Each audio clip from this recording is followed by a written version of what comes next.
Despite just one title releasing in the West on the Switch, the Power Pro series has been a staple on the system in Japan since 2019, and we've covered every single one of them in one form or another. Several titles later, the game is back with Power Pros 2024-2025. Now, not only that, but the series is celebrating its 30th anniversary. But is this entry worth a look, especially if you've already taken the plunge on previous titles? Well, we talk about all this and more in this detailed review. Let's get into it. Danny from the Famicast here. If you're new to the channel, please be sure to subscribe and turn on those notifications. Send off in the comments down below, and we may read it out in our bi-weekly show called the Famicast. As always, you can find this on our website in written form over on thefamicast.com. Today, though, we're taking a look at the Switch version of Power Pro Yakyū 2024-2025 in this review. Now, if you've played a Power Pro game in the past, you pretty much know what to expect here. Beneath the cute graphics is a pretty deep baseball experience. Now, pitching here gives players a choice of multiple pitches with the analog stick. Now, once chosen, players can place where they want to place a pitch with B and then just fire away. Now, batting has players controlling a bat cursor with the stick to basically take on incoming pitches. B initiates the standard swing, while pressing R can change to a power swing. Of course, bunting is also available. Fielding here is also pretty easy with the 4 face buttons assigned to throwing 2 corresponding bases. Mini games can also be found throughout the experience. We'll talk about this a little bit later in the view, but these typically revolve around baseball, but they sometimes are even just a little bit more simple. For example, one mini game was a mix of golf and bunting, and while another was just simply asking you to call balls and strikes with the press of a button. The 30-year celebration of the Power Pro series isn't in name only. Several modes have been resurrected and brought back to this version of the game. Now, on top of that, more legendary players and teams are available to fans.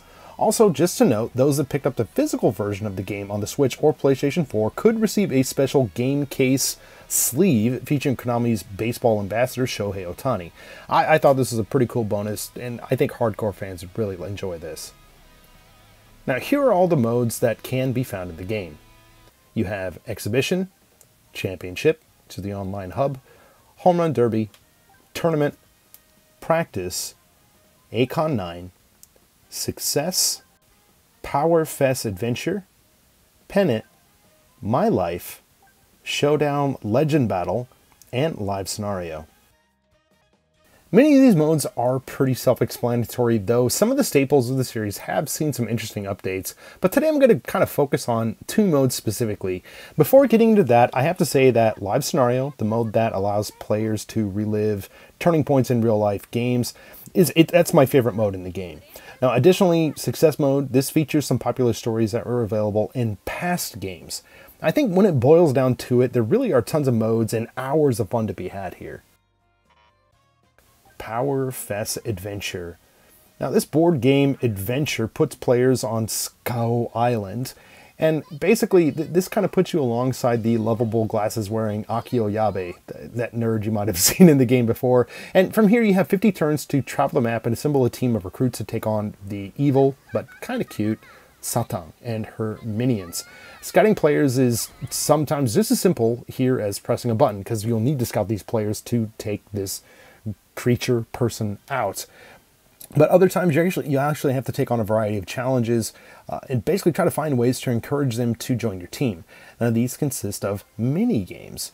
Now, some of these games that I came across, like I kind of mentioned earlier, they're like this bunting golf hybrid type of mini game, and this other simple one that, like I said earlier too, is just basically calling balls and strikes. I think these type of things, it's pretty cool, pretty fun. It's not exactly like a regular game of baseball, but I thought it was pretty interesting.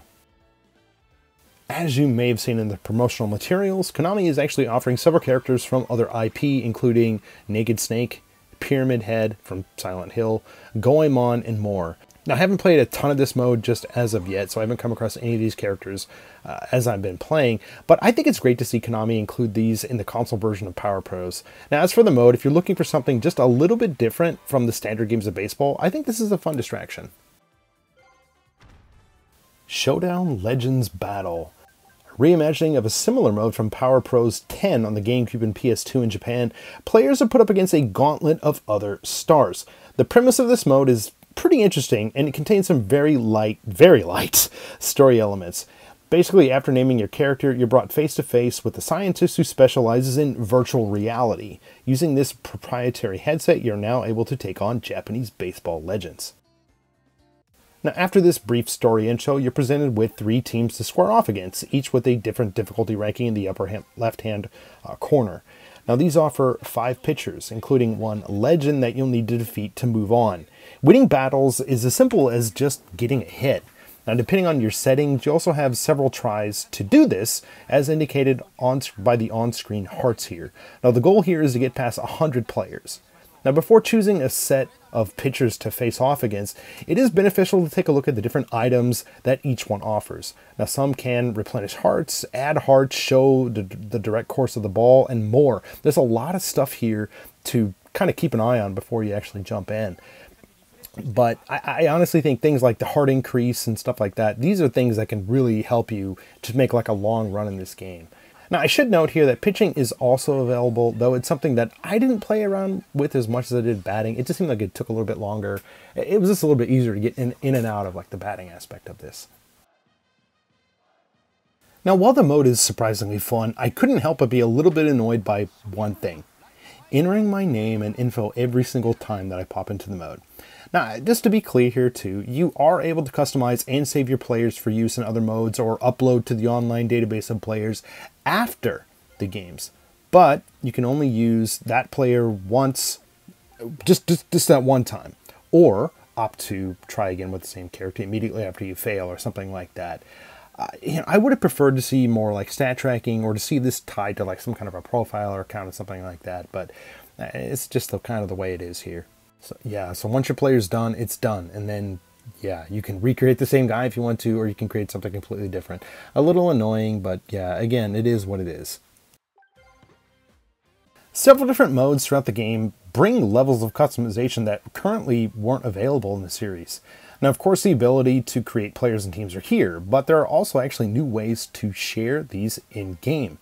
Now, these can actually be uploaded and shared with the world via the live player and live team options that you can find on the far right side of the screen. Now, you can even scroll through the most popular ones, of both of these and actually upload and download these as much as you want. Not only this, Live Scenario, the hub for replaying real-world games to change or replicate outcomes of what's going on in the real world. This now has a section that allows players to create their own scenarios and share them with the world. Now, I haven't really gotten into the creation aspect of this myself, but I think this is a great way to relive past moments in baseball history or to experience some ridiculous challenges made by the community. I think it's awesome to see more community-driven aspects like this being added to the series. Outside of these non-competitive online features, Power Pro's 2024-25 does have online play via Championship. Now, one handy thing that you can actually see is how many people are currently active online before even opening up the mode, just right from the main menu. But once you go into the mode, you can create your own games, take place in events, or join existing matches in the lobby. So that's pretty cool. If you want to play online, this is available on the Switch. I'm not sure, it doesn't seem like that populated, but this is what it is. Now, one really tiny difference here that you might kind of overlook if you haven't played the game or maybe just don't even notice. Like in the previous games, everything was online by default, but for this year's version of the game, basically everything is offline by default. To access online features, all you need to do is simply press the Y button to connect. Graphics and audio haven't really changed too much since the series made its appearance on the Switch in 2019. Now, while I do think the game does look a little bit better than previous titles in terms of lighting, I think everything else is pretty much the same. The overall aesthetic and presentation of baseball in Japan here, I think it's really top-notch. The stadiums look realistic, the uniforms are spot on, and the crowds, I think they really animate nicely. The addition of a few updates here, such as the updated signage in the Seibu Lions is now Belluna Dome, previously MetLife Dome, and the addition of Escon Field in Hokkaido, I think they're great to see.